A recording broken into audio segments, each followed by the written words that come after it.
That's what Dr. Anderson would call that.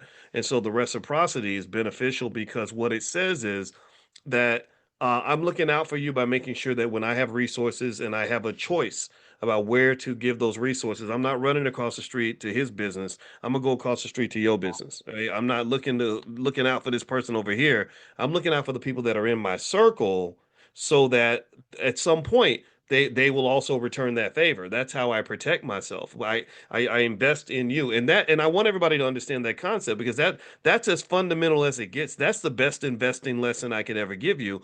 And it starts with not just investing in with money. I'm talking about investing in people. Raising your kids is part of that process too. When you have people that consider kids a burden, like, oh, I got babies, mamas, and my kids, they get on my nerves. Well, guess what? The more you pour into those little suckers that are getting on your nerves in 2025, the more they're going to show up for you in 2055.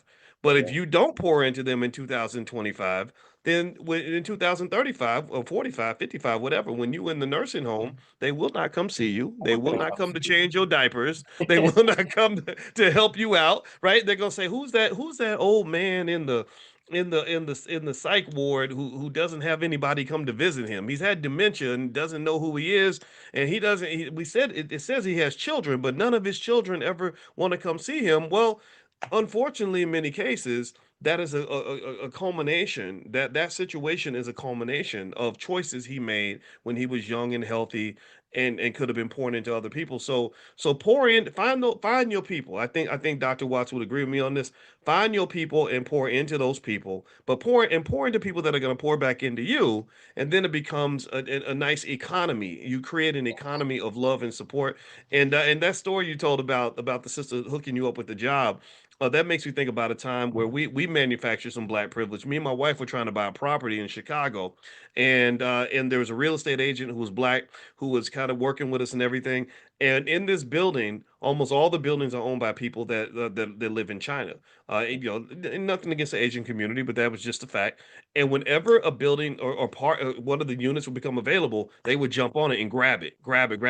And so we were, going through the motions, and she called us up and said, "Hey, you better make a move quick right now? because these offers are coming in, and I'm just looking out. I'm just letting you know like what's going on." So me and my My wife were like, "Okay, cousin, let's my get on cousin's it." about to buy the next one. Yeah, right, exactly. And so that, so really, I think that is, I'm empowered by your conversation about the importance of belonging, because it goes, it's in contrast to the deficit model where we go through life feeling sad because we feel like we don't belong to anything.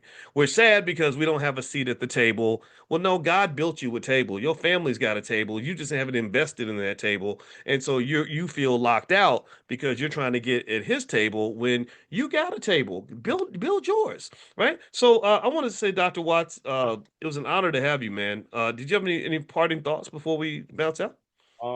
Actually, the one thing I will say too is I what I love about this conversation, and I hope folks take this away too, is what we talked about. What I talked about today is investment.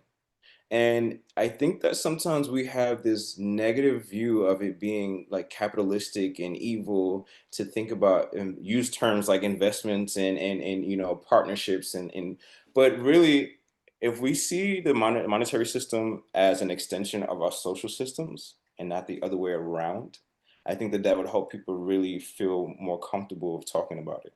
When you talked about, for example, of investing in youth, because you may not have used that word, but if you're investing in the youth, and you get a return on that investment when they're adults and you're an older adult and they actually have the capacity to do things to help you out or to be there to support you in ways that no, they can't do that as a 2-year-old. They're completely dependent upon you, but you invest in that person. And it doesn't, and I also want to remind folks too that the communal approach is important because it doesn't have to be your biological children, right? Whether it be an adopted child, whether it be the child of someone, a partner that you meet, and then you say you become a step parent, whether it be your nephews and nieces.